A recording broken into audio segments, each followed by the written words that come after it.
Welcome back to ReZero Anime Review, episode number 15. This will be the 29th episode of ReZero Parent and Child. This one pretty much adapts the entirety of chapter 4 for the series, for book 10. Yep, we're getting pretty close around at book 10, which I'm like, okay, that kind of makes sense. Well, the chapter itself, they kind of start adapting with episode 26, and now we're pretty much already into, this is the fourth episode that adapts this book, and it's not all that surprising that we have 4 episodes adapting roughly a 5-chapter book. Yep, and this is now a little more expanded here. Now, the thing is, when it comes to isekai, that a lot of the time when these characters go to the world, they stay there. A lot of the time they do have some desire to go back to their world, but none of them actually do in fact go back. ReZero, when I read this book, I'm like, really? He went back to the real world? In the 10th book? That's interesting, because normally when I do something like this, you're probably thinking that probably almost means it's the end of the series. Nope, it's not the end of the series. He's here just for one chapter. Episode picks up right where last week's episode left off, where you have Subaru wrestling his father in his bed. Yep, for his father's wearing nothing but a pair of pants. They're wrestling for a while, and then Subaru's mom comes in saying, breakfast is ready, and he'd like to give the whole family. And she apparently gave Subaru a big pile of peas because it's Monday. Yeah. Now, this episode does reveal some things about Subaru.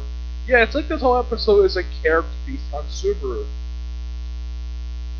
And they kind of pass back and forth. Apparently, Subaru's mom does not like eating peas or anything like round or small. Okay. Eventually mix it with some rice and he eats perfectly fine. And then of course okay, I'm gonna go sleep till noon instead of going to school. Yeah, I never did this unless of course I was sick. So he goes back to bed. He's probably in bed for, I'd say, maybe about a few minutes. And his father comes in, good thing he's wearing a shirt now. And he decides though, because something is really bothering. And of course something is wrong with Subaru. The first notice is when Subaru leaves the table, and something is bugging his mind.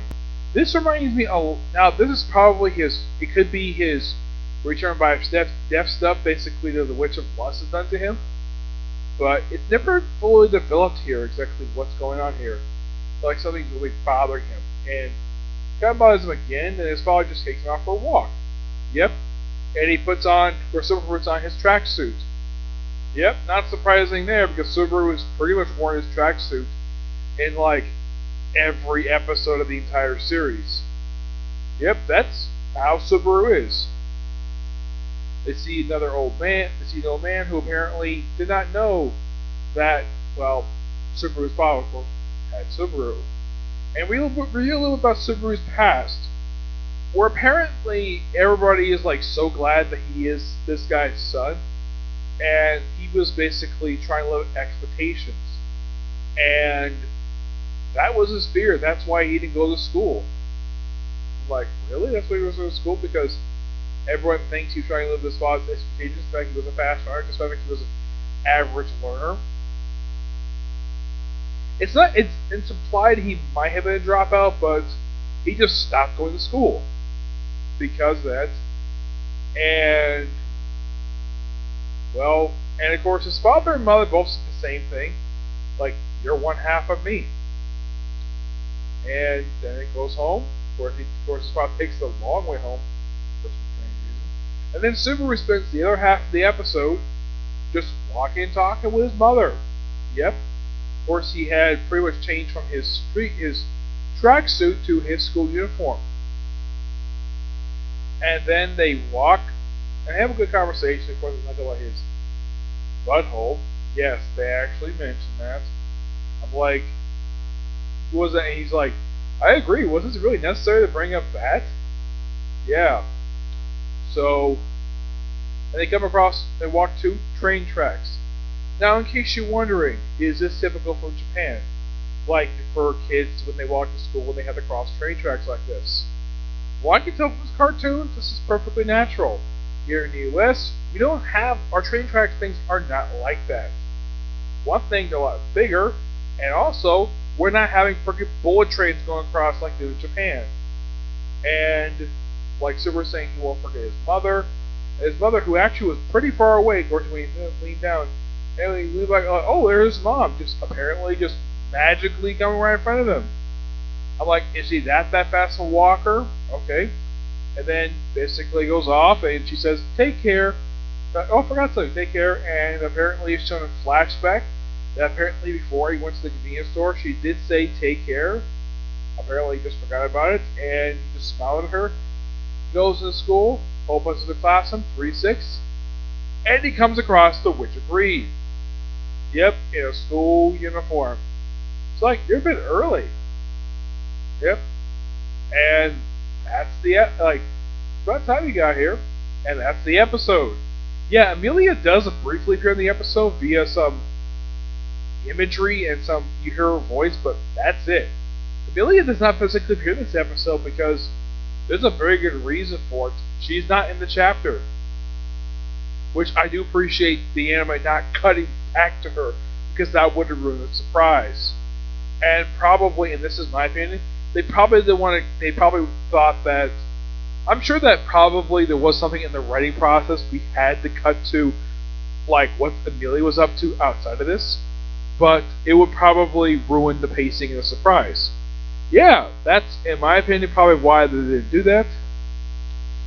And, well, next week I think they're probably just going to adapt the final chapter. Surprisingly, the length of this episode was a bit longer than usual. Usually these ReZero episodes, like since the first episode of the season, tend to be about 24 minutes. This one was 4 minutes longer than usual, which, that was interesting. Yeah, my guess is the reason why that. Now here's the strange thing about the ReZero episodes. Early on, like the episodes were this length. Like after the pilot episode, for like episodes, I think it was like 2 through, I think it was like 5 or 6. Each of these episodes roughly almost exactly 28 minutes. 28, 29 minutes tops. This is the first episode of the season that's been that length that I can think of. And they covered a lot in just one episode. And it's good the fact they did this. If it was with some other studio, they probably would have split the chapter up to make it a 2-parter, but that would have been kind of dumb and terrible with pacing. Making this a standalone episode, in my opinion, was really smart on the creators to do this. Yep, and there's only one chapter left. Chapter 5, and that will probably be adapted for next week's episode. Which means that next week we'll probably wrap up Book 10. Taking 5 episodes without this one is actually a pretty smart move on the part of the writers. Yeah, 5 episodes is actually not that bad. Yep, episode 30 wraps this one up. Yeah, it's kind of strange that they did this for so far for this entire season. Like, the first episode just finishes up Book 9 because Book 9 was partially adapted for the final episode of Season 1. They did for the very first episode and start with episode 26. They started adapting for Book 10. And getting as far as they did in just 4 episodes was a really smart move on the I think the only chapter they split in half was 2. Yeah, this one was split in half. Because I think they started to do this in episode 27. They got halfway through the episode, and then they finished it up with the start of the following episode, which was last week's episode 28. And now this one, the entirety of chapter 4. Because last week pretty much just went through like the entirety of chapter 3, now we're on chapter 4. Which, yeah. So it begs the question, like, how far this season. Now, as far as I know, since this is technically the 5th episode of the season, there is roughly, because they did reveal the season is split in half, because of the pandemic, obviously, that the season will, halfway point will stop, I think it's either 12 or 13. So, we're probably going to have this last for about 7 to 8 more episodes before we have to stop. So, we're probably going to finish Book 10, and we're probably going to go through the entirety of probably book 11, maybe start book 12. That's probably as far as I think they'll go before they take their break, but who knows? It all depends on the writers of the show, which I think that that's probably what they're going to do. If they continue the pacing they do right now and keeping a lot of stuff in, well, I can tell from this episode, I don't think they cut anything. No, I don't think in the case of the episode itself, I don't think there's any changes I can think of. No, it's pretty faithful to the chapter this adapted for, which that's good, really good. It's interesting though that according to one YouTuber I watch, Anime News, he has easily pointed out though that this particular series is probably by far one of the most faithful. It's series that actually faithfully adapts the light novels and does a really good job with it. And plus, its first season was a pretty good length to adapt 8 books. Yes, 8 books. Which, that was probably reasonable to do. Yeah. Otherwise, though, not much else to say about this episode, just that it was really good. Okay, so that's it for this particular review. My next two probably come for tomorrow. I'll probably review for One Piece. And maybe a comic corner. Just depends, okay? See you next video. Bye.